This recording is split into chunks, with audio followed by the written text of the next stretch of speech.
ಇವತ್ತೊಂದು ಮುಖ್ಯವಾದ ವಿಷಯ ತಮ್ಮ ಮುಂದೆ ಪ್ರಸ್ತಾಪ ಮಾಡ್ತಾ ಇದ್ದೇನೆ. ಅನೇಕ ಸಾರಿ ವಿದ್ಯಾರ್ಥಿಗಳು, ಉದ್ಯಮಿಗಳು, ಅಧಿಕಾರಿಗಳು ಖಿನ್ನತೆಗೆ ಒಳಗಾಗ್ತಾರೆ. ನಾನು ಬದುಕಬಾರ್ದು ಅಂತಕ್ಕಂಥ ಒಂದು ಭಾವನೆ ಅವರಲ್ಲಿ ಬಂದು ಹೋಗುತ್ತೆ. ಆ ಖಿನ್ನತೆ ಅಂತಕ್ಕಂಥದ್ದು ಮನೋರೋಗ ಅಂತ ಇವತ್ತು ಮನಸ್ಶಾಸ್ತ್ರಜ್ಞರು ಗುರುತಿಸಿದ್ದಾರೆ. ಹೊರಗಡೆ ನೋಡೋದಕ್ಕೆ ಭಾಳ ನಾರ್ಮಲ್ ಥರ ಇರ್ತಾರೆ, ಆದರೆ ಒಳಗಡೆ ಏಕಾಂಗಿತನ ಕಾಡ್ತಾ ಇರುತ್ತೆ, ಅಳು ದುಃಖಿತ ಭಾವನೆ ಬರ್ತಾ ಇರುತ್ತೆ.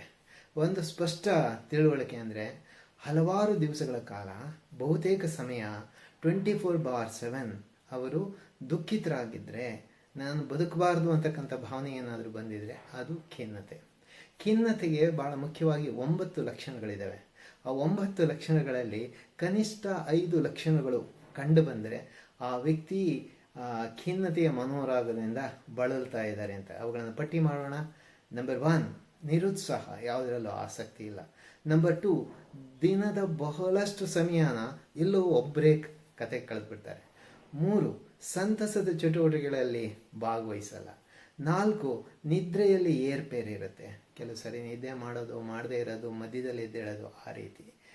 5, ಆಯಾಸ ಮತ್ತು ಸುಸ್ತು ತುಂಬ ಕಾಣ್ತಾ ಇರುತ್ತೆ. 7, ನಾನು ನಿಷ್ಪ್ರಯೋಜಕ, ಏನು ಉಪಯೋಗ ಇಲ್ಲ ಅಂತಕ್ಕಂಥ ಭಾವನೆ ಅವರ ಮನಸ್ಸನ್ನು ಕಾಡ್ತಾ ಇರುತ್ತೆ. 8, ದೈಹಿಕವಾದ ಚಟುವಟಿಕೆಗಳಲ್ಲಿ ಸಕ್ರಿಯವಾಗಿ ಭಾಗವಹಿಸಲ್ಲ. ನಾವು ಒತ್ತಾಯಪೂರ್ವಕವಾಗಿ ಕರೆದ್ರೆ ಅದನ್ನು ವಿರೋಧಿಸ್ತಾರೆ. 8, ಏಕಾಗ್ರತೆಯ ಕೊರತೆ ಇರುತ್ತೆ, ಆಲೋಚನೆಗಳು ತುಂಬ ಬಂದು ಹೋಗ್ತಾ ಇರುತ್ತೆ. 9, ಸಾವಿನ ಬಗ್ಗೆ ಆಲೋಚನೆ ಮಾಡ್ತಾರೆ.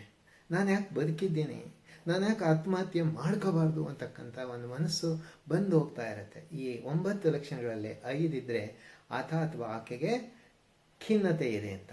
ಅದಕ್ಕೆ ಖಿನ್ನತೆ ಅಂದರೆ ಏನು, ಅದರ ಲಕ್ಷಣಗಳು ಮತ್ತು ಅದರ ಕಾರಣಗಳು ಮತ್ತು ಅದರ ಪರಿಹಾರ ಮಾಡ್ತಕ್ಕಂಥ ಅದ್ರ ಬಗ್ಗೆ ಪುಟ್ಟ ವಿಡಿಯೋ ಮಾಡಿ ಅಪ್ಲೋಡ್ ಮಾಡ್ತಾ ಇರ್ತೇನೆ. ಹಾಗಾಗಿ ನನ್ನ ಈ ಚಾನಲ್ಗೆ ಸಬ್ಸ್ಕ್ರೈಬ್ ಮಾಡಿ, ಶೇರ್ ಮಾಡಿ, ಲೈಕ್ ಮಾಡಿ. ನಿಮ್ಮಲ್ಲಿ ಆ ಲಕ್ಷಣಗಳಿದ್ದರೆ ದಯವಿಟ್ಟು ಕಾಮೆಂಟ್ ಸೆಕ್ಷನಲ್ಲಿ ಪ್ರತ್ಯೇಕವಾಗಿ ಹಾಕಿ. ನಾನು ಇಂತಹ ವಿಡಿಯೋಗಳನ್ನು ಮತ್ತೆ ಮಾಡ್ತಾ ಇರ್ತೇನೆ. ನಮಸ್ಕಾರ.